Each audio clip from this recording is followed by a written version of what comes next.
Bon, d'abord, merci à Harry, bien sûr, et à toute l'équipe qui a pris l'heureuse initiative d'organiser cette rencontre, qui était quand même très intéressante ce matin. On a beaucoup appris en écoutant Salim Narbrani et Julien Badour sur Cuba et la Syrie. On va maintenant parler un peu de...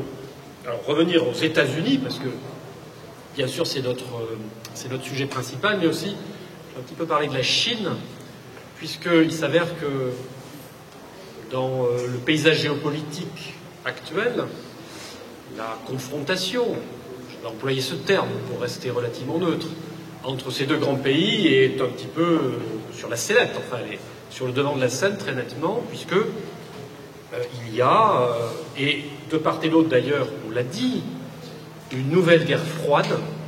C'est l'expression qui a été employée par les Chinois eux-mêmes lorsqu'ils ont voulu qualifier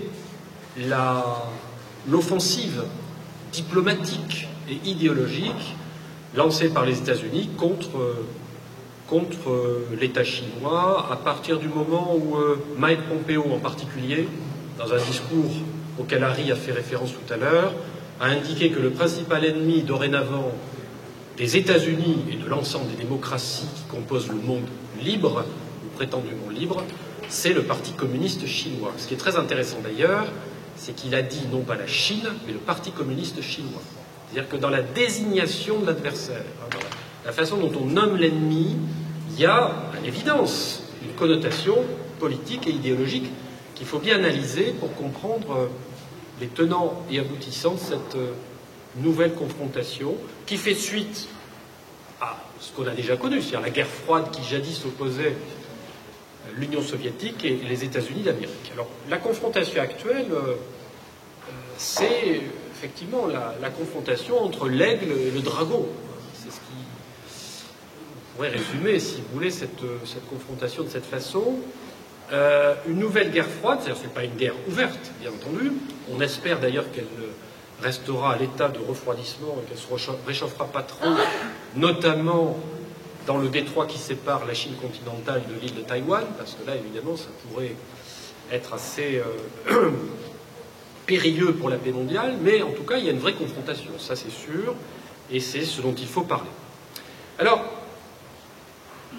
rappelons quand même quelques données de base, si vous voulez. Je serai amené dans mon exposé à donner des chiffres, parce que moi j'aime bien les analyses géopolitiques qui citent jamais de chiffres, qui vous parlent comme ça, de choses diverses et variées en utilisant des concepts dont tout le monde est censé maîtriser la définition, mais qui ne donnent jamais de données concrètes. Il faut en donner, et j'en donnerai dans un instant. On a aujourd'hui, en effet, une opposition entre deux États qui incarnent en même temps deux systèmes. Et c'est vrai que, on dirait que c'était le cas déjà du temps de l'ancienne guerre froide, et donc on a, d'une certaine façon, à cet égard, une sorte de reproduction du même schéma, où l'opposition géopolitique entre des puissances, des grandes puissances, qui, dans les deux cas d'ailleurs, jouent de leur influence à l'échelle mondiale, on a derrière cette opposition une véritable confrontation idéologique, une véritable confrontation sur le sens même, si vous voulez, de la politique, de la manière de vivre ensemble. Et cet aspect-là me paraît particulièrement intéressant et généralement méconnu, ou en tout cas peu exploré ou peu commenté par la plupart des analystes. C'est pourquoi, dans un deuxième temps, je m'intéresserai à cet aspect. Alors, je vais employer un gros mot tout de suite, pour commencer cet exposé, après ce petit préambule, un mot abominable qu'on n'employait plus depuis des décennies, parce qu'il sentait un peu le moisi, il était un peu vieillot, ça sentait un peu, si vous voulez, les discours de Georges Dimitrov à l'internationale communiste dans les années 30. Or, il se trouve que ce mot est d'une actualité stupéfiante. Ce mot, c'est impérialisme. Jamais, dans la période contemporaine, ce terme que l'on considérait comme suranné, totalement à tort à mon avis, n'a revêtu, comme il le fait aujourd'hui, une actualité aussi impressionnante. Enfin, s'il y a bien une des caractéristiques du monde contemporain sur le plan de la géopolitique qui est frappante aujourd'hui, c'est l'impérialisme. Parce que quand vous avez un État, qui s'appelle d'ailleurs les États-Unis, qui ressemble parfois d'ailleurs aux États désunis, mais c'est un autre aspect de la question, qui, à lui seul, pèse, alors ça varie selon les années, mais en gros entre 40 et 50% des dépenses militaires mondiales, alors qu'il représente 6% de la population mondiale, on ne peut pas dire que cet État n'a pas au moins quelques velléités d'hégémonie à l'échelle planétaire. Quand ce même État, en outre, dispose d'une véritable constellation de bases militaires qui sont présentes dans toutes les parties du globe et sur tous les continents, y compris parfois sur de petites îles comme Diego Garcia, où il menace l'ennemi éventuel d'un jet de missile ou de je ne sais quoi, on est obligé évidemment de constater que l'impérialisme existe, l'impérialisme existe, nous l'avons rencontré, voilà ce qu'on pourrait dire. Quand évidemment ce même État, comme on le sait, a été impliqué dans 48 conflits armés depuis 1945 et qu'il a procédé à au moins une vingtaine d'interventions militaires directes frappant des États souverains, pratiquement sur tous les continents, on peut, là encore, avoir un élément de réflexion. Donc cet impérialisme qui existe, je crois, parce qu'à lire certains commentateurs, on a l'impression que ça n'existe pas, qu'il y a tout simplement un pays, les États-Unis d'Amérique, qui répand les bienfaits de sa civilisation sur le reste de la planète, et les peuples ébahis n'auraient plus qu'à se féliciter de cette bénéfique influence, etc. Cet impérialisme, comment le définir, vous voyez, au-delà des quelques éléments concrets que j'ai donnés, qu'est-ce que c'est en fait? Or, il se trouve que dans l'histoire des idées et des pratiques politiques d'ailleurs, il y a un personnage que vous connaissez peut-être qui s'appelle Lénine et qui avait théorisé l'impérialisme. Il y a au moins quelqu'un, vous voyez, qui un jour a pris une feuille de papier, un stylo, quelques semaines de vacances, même si Lénine n'avait pas beaucoup de vacances, en se disant, je vais écrire un livre qui va expliquer ce que c'est. Et je pense que c'est une bonne base de discussion, parce que rares sont ceux qui l'ont fait de manière rigoureuse. Alors vous avez des théories d'impérialisme plus récentes, faites par des universitaires, sont très intéressantes, mais elles reviennent toujours dans leur démarche intellectuelle à ce point d'origine incontournable à mon avis, qui est l'analyse léninienne ou léniniste de l'impérialisme. Alors Lénine, qu'est-ce qu'il dit? On est à l'époque quand même de la Première Guerre mondiale. On voit bien que c'est pas une époque particulièrement pacifique. On est en pleine guerre et Lénine dit, 1916 pour être précis, l'impérialisme en fait c'est le stade suprême du capitalisme.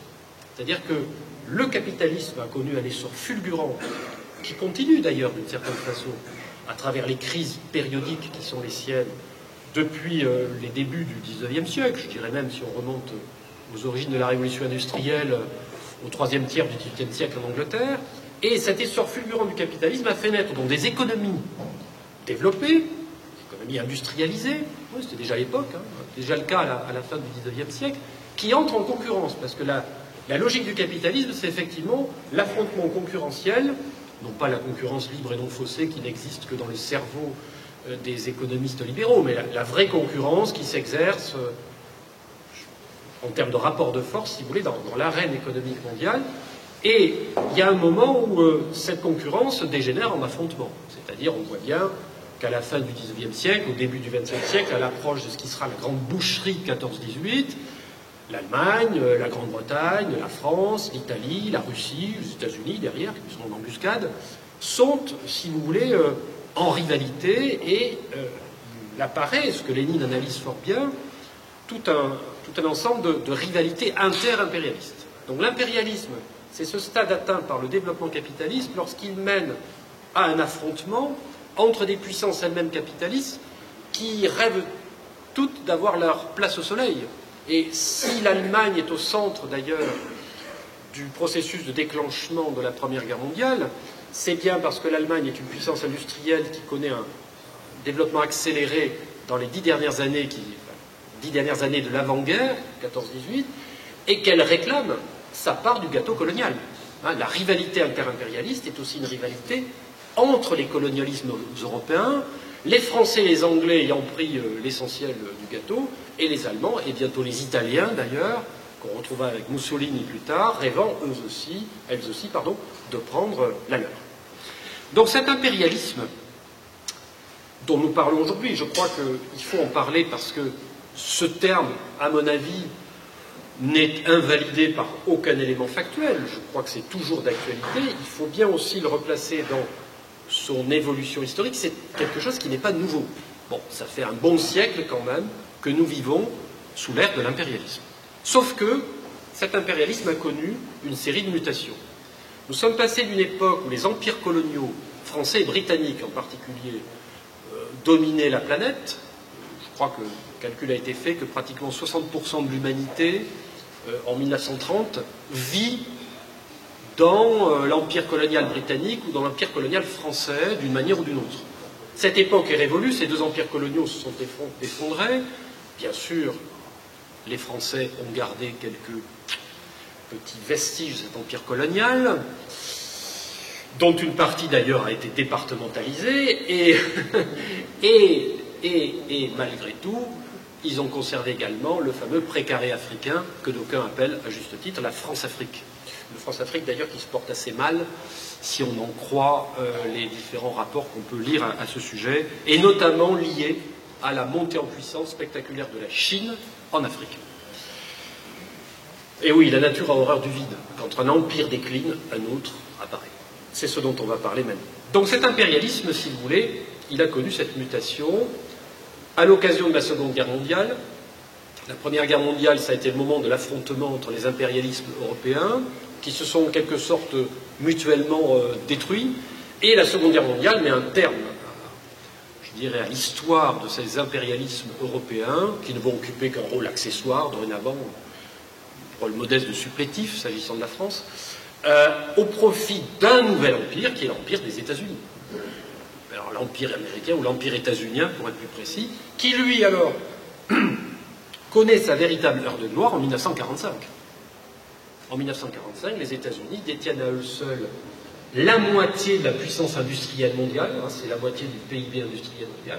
Ils détiennent la moitié des réserves d'or de la planète. Bon, l'or avant, bien sûr, la déconnexion entre l'or et le dollar, décidée par Nixon en 1971, c'est l'arrière-plan de toute puissance monétaire, hein, conformément aux accords de Bretton Woods qui ont aligné, si vous voulez, les monnaies sur le standard du métal jaune. Et donc, les États-Unis disposent d'une puissance industrielle, monétaire et militaire qui est tout à fait considérable. Et cette triple puissance fait des États-Unis tout naturellement un empire. Parce qu'un empire, c'est ça. C'est un État tellement puissant qu'il exerce sur les autres États une domination directe dans certains cas, une hégémonie en bonne et due forme, et parfois tout simplement une influence. J'en reparlerai de ces trois critères de l'Empire lorsque je parlerai de la Chine dans un instant. Les États-Unis, donc, sont le nouvel empire et ils entendent le rester. Vous avez un texte qui est très intéressant et qui date de la fin des années 40. C'est un rapport fait par un monsieur qui s'appelle George Kennan, qui est l'un des grands théoriciens de la guerre froide et de la façon dont les États-Unis doivent, si vous voulez, s'y prendre pour conforter leur puissance hégémonique. Et Kennan dit la chose suivante, il dit, écoutez, bon, nous représentons 5 à 6% de la population mondiale, nous sommes environnés quand même par pas mal de crève-la-faim, hein, qui rêvent eux aussi peut-être d'accéder à un monde meilleur. Nous sommes riches, nous avons la puissance industrielle, monétaire et militaire. Finalement, le rôle de nos dirigeants, il est très simple sur le papier et très compliqué à mettre en œuvre. C'est comment faire en sorte pour que ça dure, c'est-à-dire pour que ça reste en l'état, que nous restions, nous, les maîtres du monde, avec, évidemment, la plus grosse part de gâteau. Kennan l'écrit noir sur blanc. C'était un rapport confidentiel qui est disponible aujourd'hui sur plusieurs sites internet, passionnant. Et c'est la doctrine, en fait, de l'Empire américain. Il y en aura d'autres. Mais la doctrine fondatrice, la constitution, si j'ose dire, pas des États-Unis, celle-là elle remonte à 1776, mais l'acte de naissance, hein, la constitution de l'Empire états-unien, c'est le rapport de George Kennan. Évidemment, à l'époque, face à cet empire états-unien, il y a l'Union soviétique. L'Union soviétique qui met des bâtons dans les roues à l'hégémonisme américain, parce que l'Union soviétique a au moins, en dépit de sa relative faiblesse économique par rapport aux États-Unis à l'époque, un avantage moral et politique considérable, c'est que l'Union soviétique, au prix de sacrifices inouïs, a terrassé l'hydre hitlérienne. Le véritable vainqueur du Reich hitlérien, ce n'est pas les États-Unis, hein, qui ont fait débarquer quelques troupes à Omaha Beach en juin 1944. C'est l'Union soviétique de Staline qui a terrassé le nazisme. Ça, on a beau lire le contraire dans une certaine presse, le Parlement européen a beau faire ce qu'il a fait il y a quelques années, pas très longtemps d'ailleurs, c'est-à-dire voter à la quasi-unanimité, apparemment. Seuls les communistes ont voté contre, si j'ai bien compris. Un texte qui explique que nazisme et communisme, c'est à peu près la même chose. On a même songé, je ne sais pas si vous le savez, à interdire dans les pays européens le symbole du communisme, le marteau et la faucille, qui est interdit en Pologne au moment où je vous parle. Bon. Comprenez bien que ceux qui se souviennent que l'Union soviétique a payé le prix fort avec 27 millions de morts pour libérer l'humanité de cette entreprise démentielle de domination raciale qu'était le nazisme, évidemment, ce genre de choses leur reste un petit peu en travers de la gorge. Donc l'Union soviétique, en 1945, elle n'a pas la puissance économique et militaire des États-Unis, puisqu'elle s'est saignée humainement et matériellement pour liquider le nazisme. Les États-Unis, ils ont attendu que les Soviétiques fassent le boulot. C'est Staline un jour qui a dit « Bon, ben, finalement, monsieur Roosevelt, vous avez gagné la guerre avec les soldats soviétiques. » Je vais vous donner un chiffre qui est impressionnant, quand même, et qui n'est pas du tout éloigné de notre sujet, en fait. Combien d'officiers soviétiques sont morts pendant la Seconde Guerre mondiale, la Grande Guerre patriotique, comme disent les Soviétiques, pour vaincre le nazisme? 1 million. 1 million d'officiers soviétiques. Bien sûr, il n'y a pas que des officiers qui sont morts, mais c'est la catégorie sociale de l'Union soviétique qui a payé le plus lourd tribut. 1 million de soldats, d'officiers. Parmi ces officiers, beaucoup de femmes, et notamment des aviatrices. L'Union soviétique avait des centaines d'aviatrices d'élite qui ont flingué du Messerschmitt, en veux-tu, en voilà, au-dessus des plaines de l'Ukraine, bon, et de la Biélorussie. Il y avait beaucoup de communistes aussi. C'est pour ça que quand George Orwell, espèce d'icône frelatée du libéralisme anarchoïde ambiant, écrit un bouquin qui s'appelle Animal Farm, il paraît qu'on l'étudie au lycée, ce torchon, où il compare les communistes à des cochons. Animal Farm, il compare les communistes à des animaux de ferme, puis il explique qu'à la fin, c'est les cochons, sous la direction d'un cochon qui s'appelle Napoléon, enfin on a bien compris que c'était Staline quand même, qui prenait le pouvoir. Vous savez ce qui s'est passé avec ce bouquin? Ben, un diplomate anglais en poste au Caire a dit « Mais il est vachement bien ce livre, on va le traduire en arabe et on va le diffuser dans le monde arabo-musulman. Parce que comme le cochon, comme le chien, sont des animaux qui ne sont pas très appréciés des musulmans, on va discréditer le communisme. » Et ils ne le font pas au hasard, ils le font à un moment où les ouvriers des entreprises pétrolières britanniques en Arabie Saoudite commencent à s'organiser, ils ont entendu parler quand même du communisme, ça leur parle, et il fallait donc combattre le communisme en instillant le poison de la comparaison entre le cochon et le communisme. On va faire une parenthèse sur Orwell, cet anarchiste de salon, ce dandy libertaire qui travaillait pour les services secrets britanniques, à tel point qu'il a livré les noms de plusieurs dizaines d'intellectuels prétendument communistes aux services secrets anglais. Il a été un des agents du macartisme. Je referme la parenthèse. L'Union soviétique, donc, elle fait pièce à la tentative de domination états-unienne pendant des décennies, manifestement. Je rappelle quand même que si l'apartheid s'est effondré en République sud-africaine en 1991, ce n'est pas à la générosité des démocrates américains qu'elle le doit.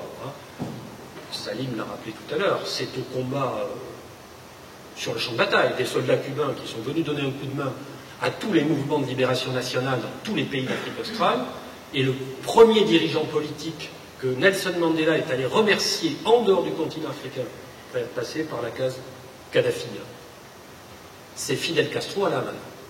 D'accord? Donc le communisme, il est responsable de l'effondrement de l'apartheid. Je rappelle que Mandela a été livré au régime de Pretoria par la CIA et que l'un de ses meilleurs lieutenants et principaux conseillers, c'était Joe Slovo, sud-africain blanc, secrétaire général du Parti communiste sud-africain. D'ailleurs, si vous voulez la photo avec Nelson Mandela et Winnie Mandela, le poing levé, avec une magnifique symbole communiste derrière, faucille et marteau, vous pouvez la voir en prenant, après ma conférence, sur votre smartphone, vous tapez Mandela communiste et vous aurez l'image.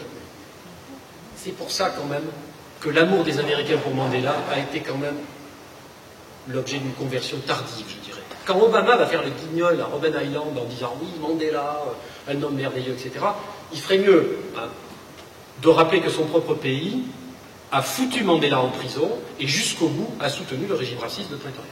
Je donne cet exemple, j'aurais pu en donner des milliers d'autres. Des milliers peut-être pas, mais des centaines. Enfin, tout le monde sait comment l'Indochine a conquis son indépendance. D'accord?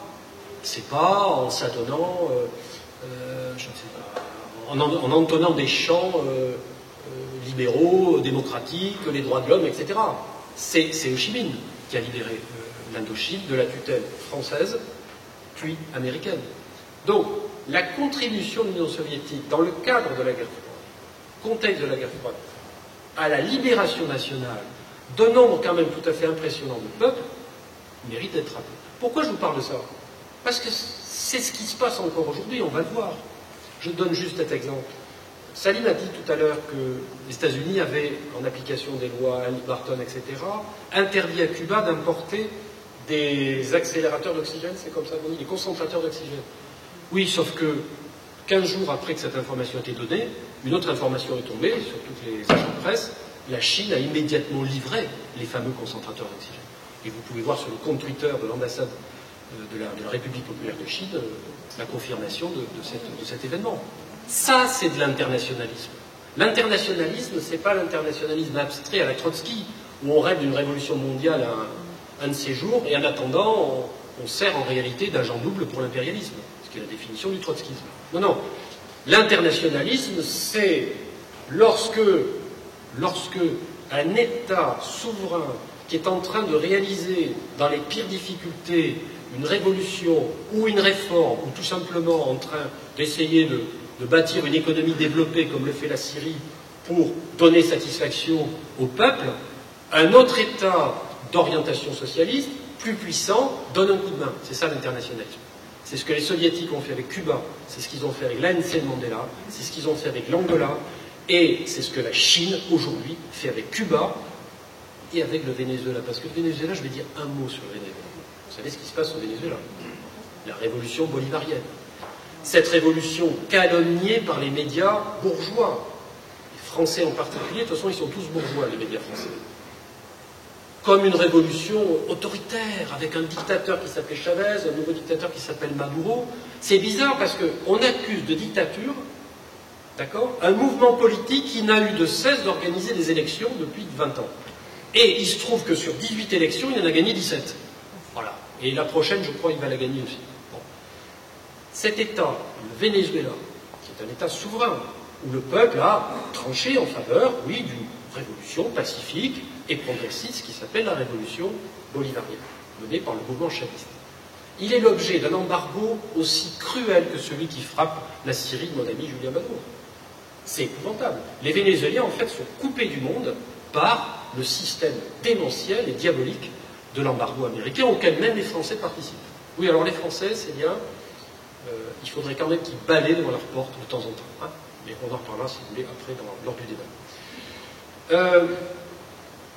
Selon l'économiste américain Jeffrey Sachs, qui est une sommité du courant libéral des économistes américains, selon lui, hein, et je prends mes sources quand même, chez quelqu'un qui n'est pas suspecté d'être un bolchevique avec le couteau entre les dents.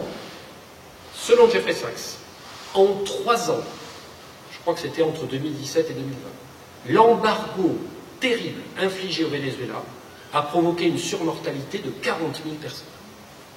40 000 personnes assassinées par l'embargo occidental contre le Venezuela. Mais attendez, c'est pas tout. Sur ces 40 000 morts, il y a essentiellement des enfants. Des enfants privés de l'accès à des médicaments coûteux ou à des traitements médicaux coûteux. Et oui, parce que les entreprises qui fabriquent certains équipements médicaux, et Julien m'avait parlé un jour de ce problème en côté de la Syrie, le fameux fil chirurgical, il n'y en a pas 36 000. Si ces entreprises sont interdites, en quelque sorte, de travailler avec certains pays par les États-Unis, bah, plutôt que de plonger économiquement, elles obéissent. Bon, c'est la loi du marché, vous me direz, c'est la loi des rapports de force, et c'est comme ça.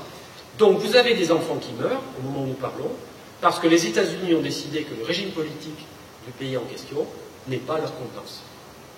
Si ça, c'est pas de l'impérialisme, alors c'est quoi l'impérialisme? Donc, on ne peut pas, à mon avis, quand on examine la situation internationale actuelle, faire l'abstraction de l'emploi de ce terme impérialisme qui a été évidemment galvaudé par des usages parfois un peu inapproprié, mais qui reste d'une actualité flagrante. Enfin, Lénine lui disait, l'impérialisme, donc, c'est la rivalité entre les puissances occidentales pour s'approprier du nouveau marché et se partager le gâteau colonial. Et il disait aussi, il y a quelque chose qui est intéressant, qui est extrêmement actuel, c'est aussi la prépondérance croissante du capital financier dans la composition du capital mondial. Or ça, c'est très intéressant, parce que c'est bien ce qui se passe. La financiarisation de l'économie internationale, c'est quand même la tendance lourde, c'est pas les économistes que je vais l'apprendre, depuis au moins une vingtaine d'années. C'est quand même intéressant. On voit bien aujourd'hui que ceux qui détiennent le pouvoir sont ceux qui détiennent le capital financier. C'est de moins en moins ceux qui détiennent le capital industriel. Ça, Lénine l'avait déjà décelé, si vous voulez, en 1916, quand il analysait, avec l'aide des travaux d'économistes de l'époque, comme Hilferding par exemple, la composition du capital. Or, ce capital internationalisé, cette oligarchie financière mondialisée, qui domine, ou qui prétend dominer le monde aujourd'hui, elle a son état-major, son centre de gravité, son centre névralgique, à Wall Street, pas ailleurs. Je parlerai après des Chinois et de la finance, parce qu'il y a des malentendus. Mais très clairement, ceux qui aujourd'hui tiennent les rênes de l'économie financiarisée, du capitalisme financiarisé mondial, sont plutôt à New York, à Wall Street, qu'à Pékin.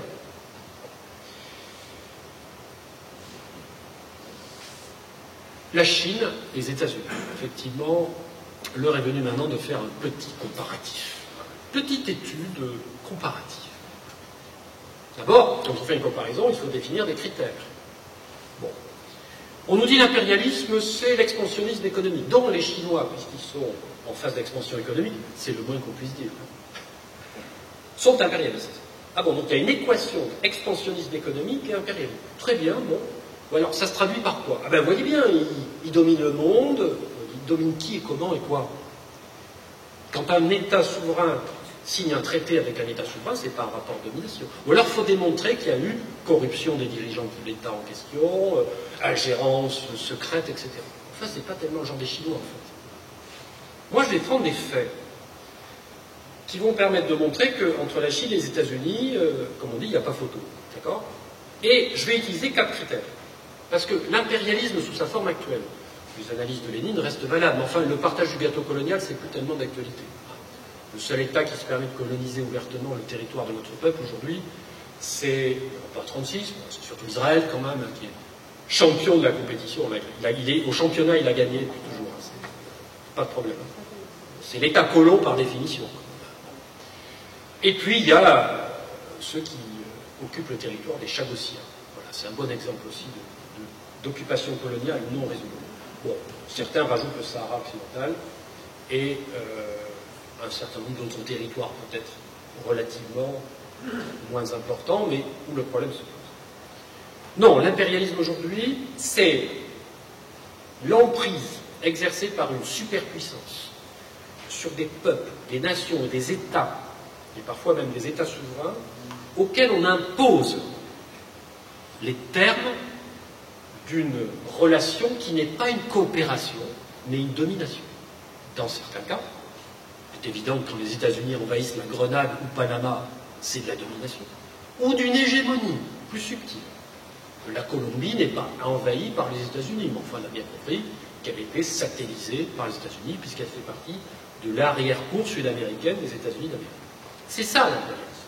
C'est l'emprise exercée par une superpuissance sur des États, des nations, des peuples, auxquels on impose, d'une manière ou d'une autre, de manière hard ou de manière soft, la domination de la dite superpuissance. Et puis, pour préciser l'analyse, on peut identifier, comme critère de l'impérialisme, les modes d'action, si vous voulez, le modus operandi, comme disent les policiers quand ils étudient une affaire criminelle. Le modus operandi de l'impérialisme, il est, à mon avis,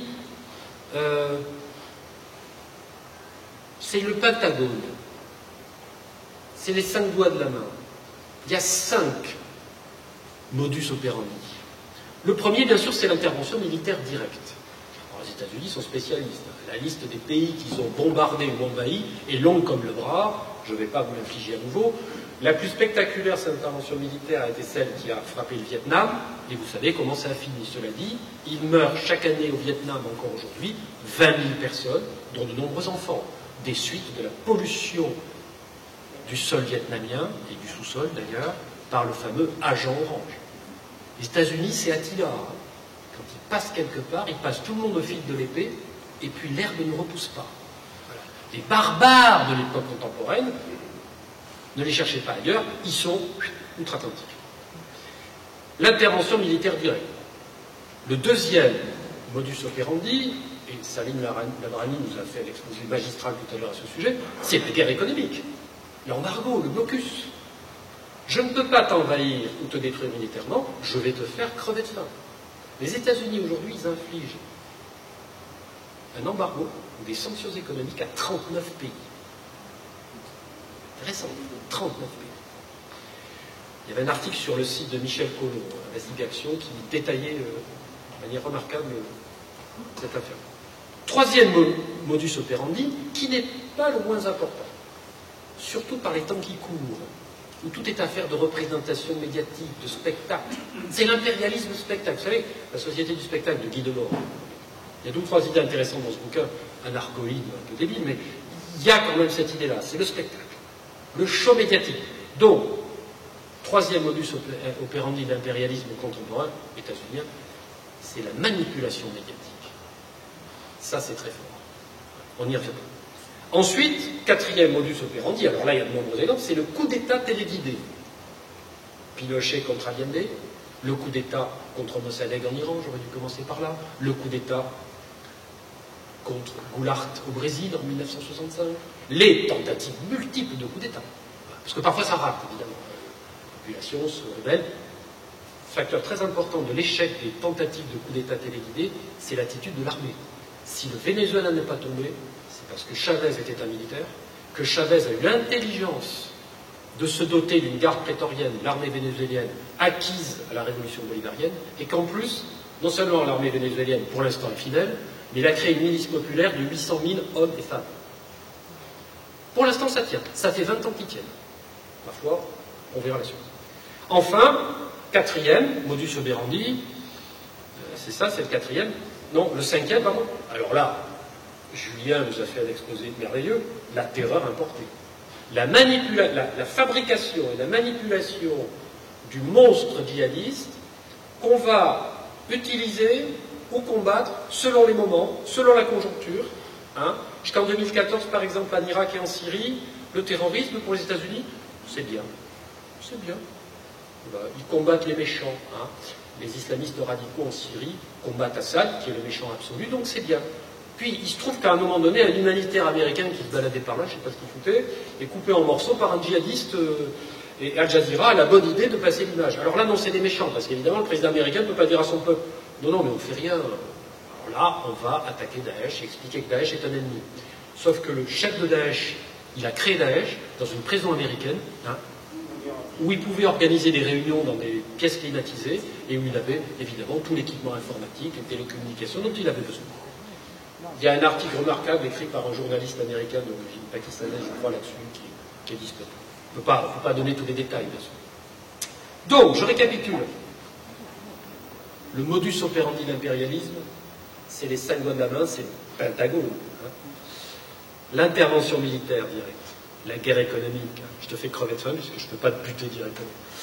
La manipulation médiatique, le show permanent. Il y a un génocide chez les Ouïghours. L'essentiel, c'est d'y croire. Comme disait Goebbels, plus le mensonge est gros, plus ça passe. Le coup d'État téléguidé, exemple multiple, et puis la terreur importée. Vous savez, pour moi qui le dis, c'est Hillary Clinton, dans une vidéo qui est disponible partout. Il dit, Al-Qaïda, tout ça, c'est quand même nous qui l'avons créé, quoi. Le général Vincent Desportes, ex-chef d'état-major général des armées françaises, auditionné par le Sénat il y a 3 ans, c'est disponible sur Internet. Sinon, je vous donne les archives personnelles. Il dit, dans le Sénat, vous avez le document. Ah ben, évidemment, Daesh, on sait très bien qui l'a fabriqué, ce sont les États-Unis. Le chef d'état-major, l'ancien chef d'état-major de l'armée française, a dit devant le Sénat, lors d'une audition dans la commission de défense du Sénat, que les États-Unis avaient créé Daesh. C'est pas moi qui le dis. Il ment. Ok. Quel intérêt aurait-il à mentir? Surtout que les anciens chefs des services secrets, DGSE et DST, disent la même chose.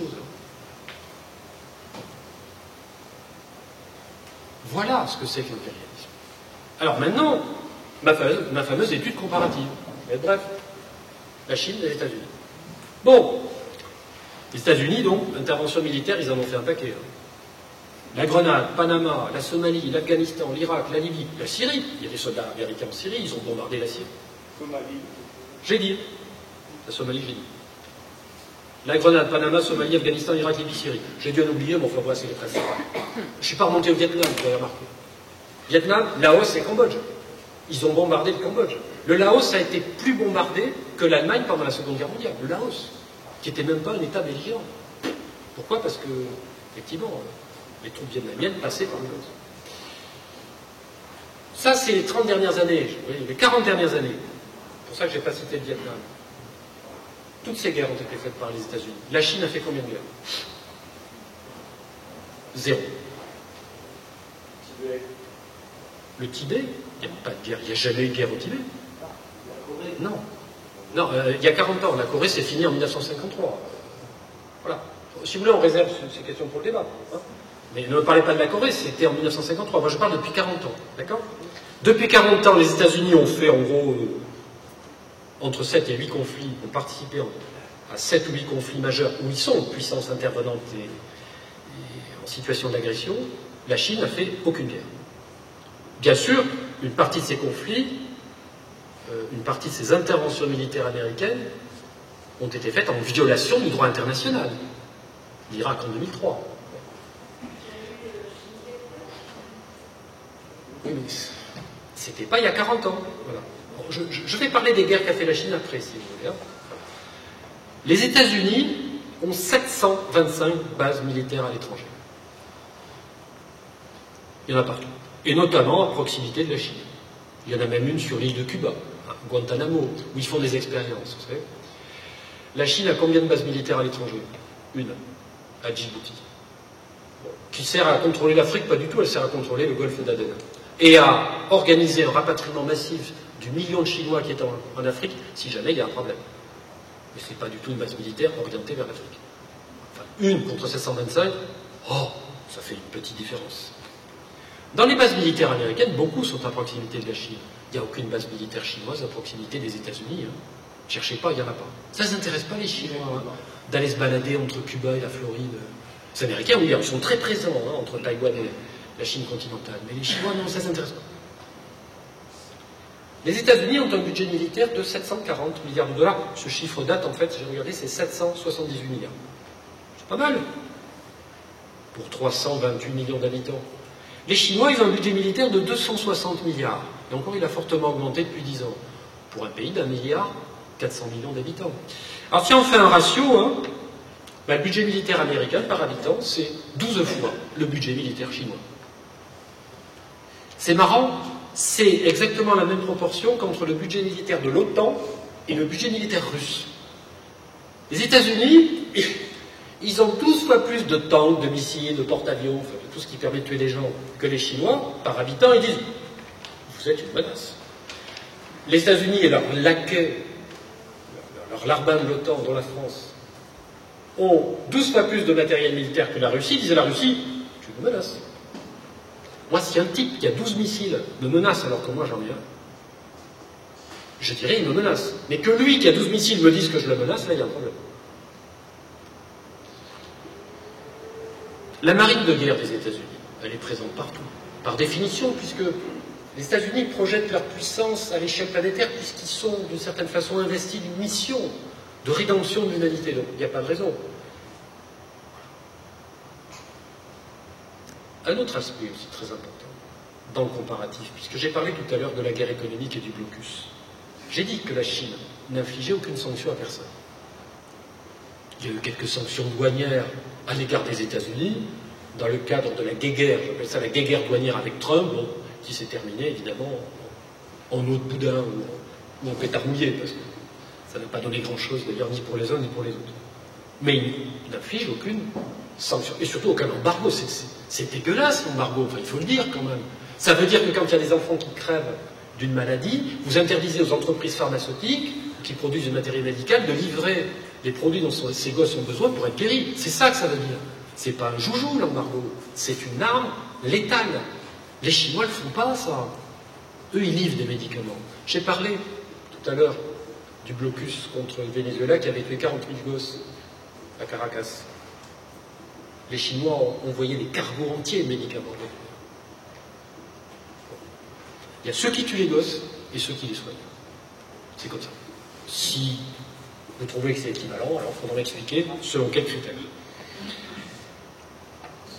Quand les États-Unis aident un pays, directement ou via des institutions internationales qui sont quand même largement à leur botte, comme la Banque mondiale et le Fonds monétaire international, ils imposent des orientations de politique économique. Ça, on appelait ça la politique d'ajustement structurel. Mais comme elle a fait crever pas mal de gens, on l'appelle autrement maintenant. On dit qu'il faut qu'ils rétablissent les comptes de la nation et une politique, une gouvernance saine, et des termes comme ça qui veulent rien dire. Enfin si, ça veut dire qu'il faut que les pays qui acceptent l'aide financière occidentale démantèlent leurs entreprises publiques,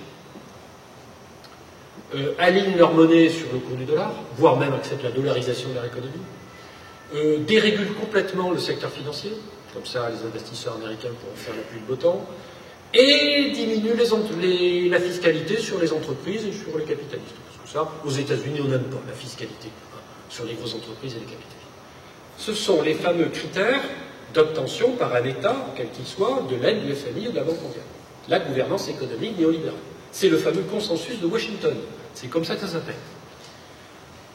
Quand les Chinois d'un pays, le pays leur dit vous avez des... Non. On est d'accord pour que je t'achète ça et tu m'achètes ça, ou je te construis un hôpital et tu me vends ton nickel, mais ta politique économique, ça te regarde. C'est le consensus de Pékin. Le consensus de Pékin, c'est nous travaillons ensemble parce que nous y trouvons un intérêt mutuel. Alors peut-être que la relation est un peu déséquilibrée. C'est sûr que quand la Chine travaille avec le Cambodge, on comprend bien que c'est un qui pèse plus haut que l'autre. Mais l'Union soviétique avait une relation déséquilibrée avec Cuba jusqu'en 1991. C'est pas pour ça que l'Union soviétique exploitait Cuba. Le différentiel de niveau économique n'est pas nécessairement l'indice d'une relation inégalitaire. Enfin, Samir Amin nous a très bien expliqué ce que c'était que l'échange inégal. L'échange inégal, c'est pas ça. C'est une relation d'exploitation économique du faible par le fort. Les Chinois ne jouent pas ce jeu-là. Et la preuve qu'ils ne le jouent pas, c'est qu'effectivement, ils n'imposent, en vertu du consensus de Pékin, aucune obligation quant à sa politique économique à l'État partenaire. C'est quand même une sacrée différence. Figurez-vous, c'est ce qui explique quand même le succès des routes de la soie, en fait. Parce que des fois, on se dit, mais comment ça se fait que 130 pays aient signé un protocole avec la Chine? Les routes de la soie, au Venezuela, ils n'ont pas grand-chose à faire, peut-être. Même la Colombie a signé. Non, c'est que les Chinois font labelliser route de la soie des projets bilatéraux de développement économique, dans lesquels ils sont gagnants, évidemment, parce qu'ils ont intérêt à le faire, mais le pays partenaire aussi. C'est le fameux gagnant-gagnant de Xi Jinping. Donc, en labellisant route de la soie tous ces accords bilatéraux de co-développement, la Chine affiche une participation mondiale aux routes de la soie qui est exceptionnelle et un peu énigmatique, mais en fait, il n'y a pas d'énigme. C'est tout simplement qu'ils laissent les pays en question libres de mener leur politique économique. Le consensus de Pékin, il a torpillé le consensus de Washington. D'où la haine recuite aujourd'hui des dirigeants occidentaux à l'égard de la Chine, notamment à propos de l'Afrique, où on multiplie les articles pour expliquer que ce que font les Chinois en Afrique est abominable, alors que ce que font les Chinois en Afrique, c'est construire des routes, des aéroports, des lignes de chemin de fer, des hôpitaux, dont je ne crois pas que la France ait donné l'exemple. Il y a un hôpital construit par la France en Afrique, une route, une ligne de chemin de fer, ne cherchez pas, il n'y en a pas. Par contre, les Chinois, ils construisent. Ça crée des problèmes, attention, il y a des frictions. Bien sûr, il y a des entreprises chinoises qui se sont comportées comme des véritables requins et que le gouvernement chinois a puni.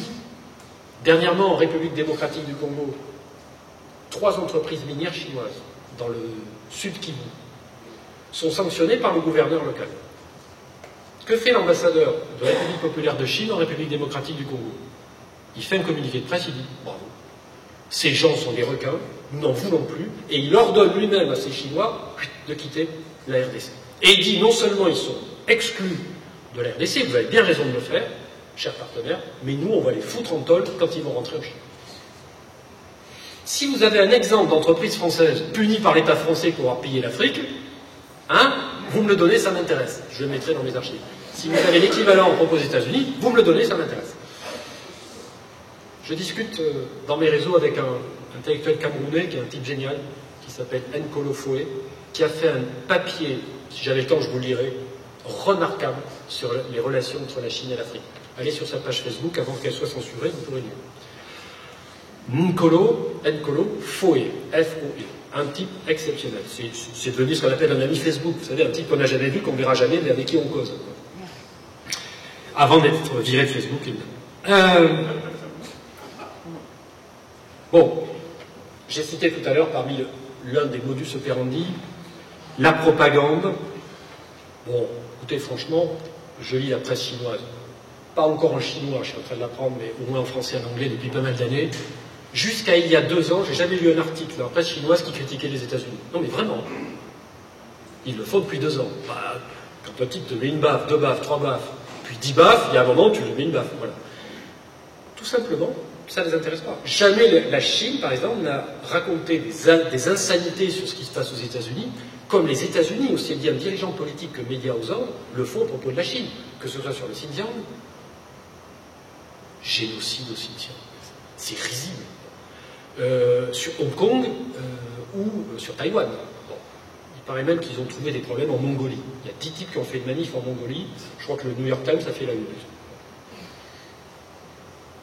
Bon, bien sûr, les États-Unis ont orchestré ces coups d'État téléguidés, je ne sais combien de tentatives réussies parfois de régime change, changement de régime.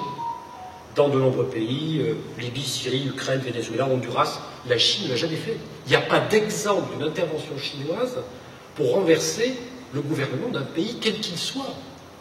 S'il y en a un, vous me le donnez. D'accord ? Les États-Unis financent dans de nombreux pays, à travers, alors directement, à travers le New Endowment of Democracy, l'espèce de pseudo-ONG dont le siège est au Congrès des États-Unis, donc ça donne déjà une idée, qui est la vitrine légale de la CIA. Le directeur du NDE ayant dit lui-même, d'ailleurs, du NED, pardon, ayant dit lui-même que comme la CIA ne pouvait pas soutenir ouvertement des gens parce que ça les aurait discrédités dans 52 pays, la NED le fait à sa place. Si la citation vous intéresse, je vous la retrouve, elle est dans mes archives. C'est extraordinaire. Vous avez des organismes pétés de thunes, hein, ils ont de l'argent, hein, qui dépendent directement du Congrès des États-Unis et qui financent des mouvements politiques dans les autres pays. On trouve ça normal. Bien sûr, il y a la fondation de George Soros, cet arnaqueur notoire, ce requin de la finance, qui maintenant prétend apporter la démocratie à tous les pays de la planète, sauf qu'il s'est fait virer, et heureusement, d'un certain nombre de pays. Bravo. Foutez-le dehors, et par la même occasion, foutez dehors aussi Reporters sans frontières.